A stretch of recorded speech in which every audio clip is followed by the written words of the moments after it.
ফুল কার না ভালো লাগে, আর আমরা গ্রামের ছেলেরা সবুজ দুনিয়া দেখলে বেশি পরিমাণে আকৃষ্ট হয়ে পড়ি।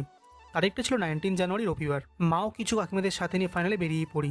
কাছের স্টেশন দাসনগর থেকে ট্রেনে উঠে রওনা দিয়েছিলাম খিরাই স্টেশনের উদ্দেশ্যে। দ্রুত গতিতে ট্রেন ছুটে চলেছিল। যখন পৌঁছলাম তখন সময় প্রায় দুপুর গড়িয়ে 1টা। তাই প্রথমে গিয়ে আগে কিছু খাওয়া দাওয়া করে নিয়েছিলাম।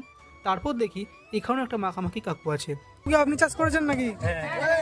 1 প্লেট পেয়ারা মাখিয়ে খেয়ে দেখলাম, দারুণ খেতে তো। তারপর বেরিয়ে পড়লাম ফুলবাগান দেখতে। सांसों को सांसों में ढलने दो जरा, धीमी सी धड़कन को बढ़ने दो जरा।